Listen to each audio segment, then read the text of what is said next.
दोस्तों, जब से बंगाल में नई सरकार बनी है बवाल कटा हुआ है। एक सेकंड, किसके लिए? घुसपैठियों के लिए। लगातार उनके खिलाफ कार्रवाई चल रही है जिसमें अवैध घुसपैठियों ने डर के मारे बंगाल छोड़ना शुरू कर दिया। ऐसी कई रिपोर्ट्स आ रही है, फुटेजेस वायरल हो रही हैं। अब सवाल ये है दोस्तों कि क्या बंगाल का ये इंपैक्ट पूरे देश में एक असर दिखाने वाला है? आइए बात करते हैं। West Bengal's new crackdown on illegal immigration is now showing its first big impact on the ground. Scenes of chaos and uncertainty have been emerging along the India-Bangladesh border in West Bengal. The state of West Bengal, big deportation of illegals in Bengal. What we are learning of. Chief Minister Subhendu Adhikari now says will deport those not in the CAA. Subhendu Adhikari says detect, delete, deport now. Now, West Bengal Chief Minister Subhendu Adhikari on Tuesday claimed that a large number of alleged illegal Bangladeshi nationals had assembled at the Hakimpur checkpoint in North 24 Parganas district, Bashirhat subdivision, and urged authorities to expedite their deportation. अब दोस्तों, बंगाल में घुसपैठियों के खिलाफ काम तो हो रहा है, ये सब जानते हैं, लेकिन इसमें क्या नया है? नया ये है कि इस टाइम बांग्लादेश बॉर्डर के पास नॉर्थ 24 परगना पर बांग्लादेशियों की पूरी भीड़ इकट्ठा होना शुरू हो गई है। इस भीड़ में आप किसी का भी चेहरा उठा के देख लीजिए, साफ पता चलेगा कि उनमें एक डर है। लेकिन इन घुसपैठियों को कैसे बसाया गया, इनका खुलासा एक नई चीज है। तो सबसे पहले आप इन्हीं के मुंह से सुन लीजिए, ये देखिए। ওই বললাম না আধার কার্ড আর রেশন কার্ড স্কুলেতে করেছে। Voter card? হ্যাঁ, ভোটার কার্ড ওই অনলাইনই করেছে। কারা করে দিয়েছে? ওই ওখানের ওই যারা তৃণমূলের করে তারাই করে দিয়েছে। কি বলেছিল? বলেছে এরকম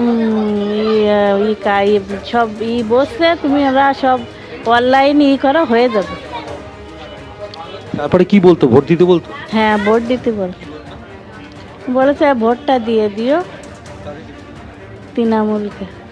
লক্ষ্মীর ভান্ডার? হ্যাঁ। কবার পেয়েছে? ওই প্রথম থেকেই পেয়েছে। तो ये बता रहे हैं कि कैसे पहले इनके आधार और जरूरी डॉक्यूमेंट्स बनाने में इनकी हेल्प की जाती थी, बसाया जाता था। साथ ही एक पूरा सिंडिकेट इसके लिए काम करता था। कई सारी रिपोर्ट से कहती हैं कि ये सीधे एक डिमांड एंड सप्लाई का गणित था, यानी पार्टियां इनको बुलाती थी, बाद में इनका डॉक्यूमेंट्स बनवा के इन्हें वोटर बना लिया जाता था। एक्सपर्ट्स का कहना है कि एडमिनिस्ट्रेशन को पता तो होता था कि कौन बाहर से आया है, लेकिन उनके बारे में लोग ज्यादा बात नहीं करते थे। लेकिन अब राज्य सरकार ने घुसपैठियों से निपटने के लिए एक स्ट्रॉन्ग, एक सख्त नीति को जमीन पर उतारना शुरू कर दिया। इसके तहत राज्य सरकार के गृह विभाग के फॉरेनर्स ब्रांच ने सभी जिला प्रशासनों को कड़े निर्देश जारी किए। इस नीति का मुख्य उद्देश्य अवैध रूप से रह रहे विदेशी नागरिकों की पहचान करना, उनका नाम आधिकारिक दस्तावेजों से हटाना और उन्हें वापस भेजना है। त्रिपुरा में हमारी सरकार, आसाम में हमारी सरकार और बंगाल में भी अब हमारी सरकार बनी है। घुसपैठ असंभव होने वाली। एडमिनिस्ट्रेशन लेवल पर सबसे बड़ा खुलासा यह हुआ है कि अब पकड़े गए संदिग्धों या सजा पूरी कर चुके विदेशी कैदियों को सीधे समाज में खुला छोड़ने या लंबे कानूनी फेरबदल में उलझाने की बजाय होल्डिंग सेंटर्स में रखा जाएगा। पश्चिम बंगाल के मालदा जिले इंग्लिश बाजार के चंदन पार्क में पहला ऐसा होल्डिंग सेंटर एक्टिव भी कर दिया गया, जहां संदिग्ध बांग्लादेशी नागरिकों को रखा गया। केंद्रीय गृह मंत्रालय की गाइडलाइंस और नए नियमों के तहत संदिग्धों को इन सेंटर्स में अधिकतम 30 दिनों तक रखा जा सकता है, जिसके दौरान उनके दस्तावेजों की पूरी तरह से जांच की जाएगी। खुद वहां के सीएम ने यह बात कही है कि वहां की पुलिस इनको जेल में नहीं रखेगी ताकि उन्हें वहां रहकर 2 वक्त की खुराक और दवाइयां मिले, बल्कि इनको सीधे अब डिटेंशन कैंप्स में ही रखें। ये सब बांग्लादेशी है, इसको ले लेना चाहिए, लेकिन ये लोग को, पुलिस को हम लोग बता दिया जेल में भेजने का जरूरत नहीं है। देश के रुपया में खाना खाएगा, कपड़ा देगा, मेडिसिन देगा। एक दामाद है ये लोग, जल्दी जल्दी भागो। साथ ही दोस्तों, एक सवाल अक्सर पूछा जाता है कि जो इलीगल इमिग्रेंट्स हैं, जो घुसपैठिए हैं, वो भारत में घुस तो जाते हैं, लेकिन उनके डॉक्यूमेंट्स कैसे बन जाते हैं? इसके ऊपर डिटेल में हमें बताया सुप्रीम कोर्ट के बड़े वकील अश्विनी उपाध्याय जी ने। ये सुनिए। जी हाँ दोस्तों, शुरुआत में छोटे कस्बों या गांव के लोकल बॉडीज जैसे पंचायतों या नगर पालिकाओं से आसानी से फर्जी बर्थ सर्टिफिकेट या पहचान से जुड़े कागजात बनवाए जाते थे। उनके आधार पर सबसे पहले राशन कार्ड हासिल किया जाता था। एक बार बेसिक दस्तावेज हाथ में आने के बाद उसका इस्तेमाल आधार और वोटर आईडी बनवाने के लिए लिंक दस्तावेज के रूप में किया जाता था। हालिया जांचों में बॉर्डर जिलों में कई ऐसे रैकेट पकड़े गए हैं जो कम समय में फर्जी कागजात तैयार कर देते थे। सिक्योरिटी एनालिस्ट और पॉलिटिकल बहसों में यह बात सामने आती रही है कि घुसपैठियों को बसाने में लोकल लेवल पर पॉलिटिकल प्रोटेक्शन मिली हुई दिखती थी। लोकल लेवल पर कुछ पॉलिटिकल एजेंट्स इन घुसपैठियों के नाम वोटर लिस्ट में शामिल करवाते थे ताकि एक परमानेंट और वफादार वोट बैंक तैयार किया जा सके। बदले में इन घुसपैठियों को बस्तियों में रहने की अनऑफिशियल अलाउंस और एडमिनिस्ट्रेटिव एक्शन में सुरक्षा मिल जाती थी। सीमा से सटे जिलों जैसे नॉर्थ 24 परगना, मालदा, मुर्शिदाबाद, नदिया में ज्योग्राफिकल फायदा उठाकर उन्हें बसाया गया है। जैसा कि हमने आपको बताया, भारत बांग्लादेश सीमा का एक बड़ा हिस्सा नदी और कटीले तारों से बना है। है घुसपैठिए रात के अंधेरे में या स्थानीय तस्करों जैसे मवेशी और ड्रग्स तस्कर के नेटवर्क के जरिए इस पार आ जाते थे। सीमा के पास पहले से मौजूद कुछ खास बस्तियों में इन्हें छिपा दिया जाता था, जहां की भाषा, रहन सहन और संस्कृति सीमा पार से पूरी तरह मिलती जुलती है। इसके कारण नए आए व्यक्ति को अलग से पहचान पाना सुरक्षा एजेंसियों के लिए बेहद कठिन हो जाता था। अब ध्यान देने वाली बात यह है कि घुसपैठ केवल एक इंडिविजुअल एफर्ट नहीं बल्कि एक बड़ा इकोनॉमिकल ट्रेड बन चुका था। सीमा पार कराने वाले दलाल एक पैकेज के तहत काम करते थे। इसमें सीमा पार कराने से लेकर बंगाल के अंदरूनी हिस्सों या देश के अन्य बड़े महानगरों जैसे दिल्ली, मुंबई, बेंगलुरु में ले जाने, वहां निर्माण कार्यों यानी कंस्ट्रक्शन साइट्स पर काम कराना, कबाड़ के काम में घरेलू कामगारों यानी घर में जो हाउस हेल्प आते हैं उनके रूप में इनको रोजगार दिलाने तक की जिम्मेदारी इस एजेंट्स की जो पैकेज होती थी ना कि भैया आपको बॉर्डर पार करवाएंगे और ये सारा काम दिलवाएंगे, उनके पैकेज में ये सारी चीजें शामिल होती थी। सरकारी जमीनों, रेलवे ट्रैक के किनारे या खाली पड़ी जमीनों पर रातों रात झुग्गियां और बस्तियां जो बाद में स्थायी कॉलोनियों का रूप ले लेती थी। याद कीजिए नवंबर 2025 में जैसे एसआईआर के दौरान कागजातों की साइंटिफिक और डीप जांच शुरू हुई, बॉर्डर इलाकों में हड़कंप मच गया।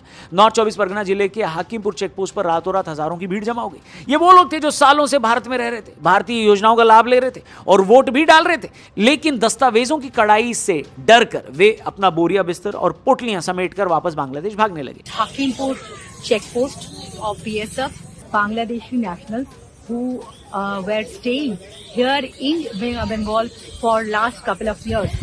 आकाशवाणी और ग्राउंड इंटेलिजेंस के अनुसार केवल एक चेकपोस्ट से 1600 से अधिक लोग डरकर वापस लौट गए, जिसने यह साबित किया है कि एक बहुत बड़ा वर्ग फर्जी पहचान पत्र के सहारे यहां बसा हुआ था। इसी महीने दो बड़ी घटनाएं हुई हैं दोस्तों। मई 2026 में राज्य सरकार द्वारा डिटेक्ट, डिलीट एंड डिपोर्ट नीति लागू करने और हर जिले में होल्डिंग सेंटर्स बनाने की घोषणा के ठीक बाद राज्य में अवैध रूप से रह रहे नागरिकों में दोबारा भारी पैनिक देखा गया। कोलकाता और उसके आसपास के इंडस्ट्रियल व रिहायशी इलाकों जैसे दमदम, न्यू टाउन और डानकुनी में सालों से राजमिस्त्री, मजदूर और घरेलू कामगारों के रूप में रह रहे सैकड़ों संदिग्ध बांग्लादेशी नागरिक अचानक काम छोड़कर बशीरहाट सब डिवीजन के हाकिमपुर बॉर्डर की तरफ जाने लगे हैं, ऐसी रिपोर्ट्स बता रही हैं। वे अदालती कार्रवाई या होल्डिंग सेंटर्स में बंद होने के डर से खुद स्वेच्छा से सीमा सुरक्षा बल के पास जाकर आत्मसमर्पण करने लगे हैं ताकि उन्हें वापस डिपोर्ट कर दिया जाए। अधिकारियों ने इसकी पुष्टि की है कि लोग स्वेच्छा से देश छोड़कर जा रहे हैं क्योंकि अब वे पकड़े जाने के डर से अपनी फर्जी नागरिकता को साबित नहीं कर सकते। Crackdown on illegal infiltrators in West Bengal.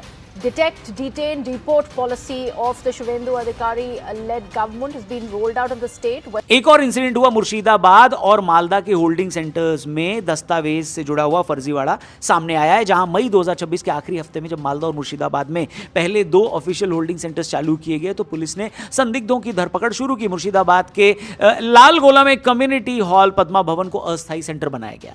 यहां शुरुआती 48 घंटों में ही ऐसे संदिग्ध पकड़े गए जो सीमा के इस पार न केवल अवैध रूप से आ चुके थे बल्कि उन्होंने फर्जी भारतीय पासपोर्ट, नकली ईपीआईसी वोटर आईडी कार्ड और जाली आधार कार्ड तक हासिल कर लिए थे।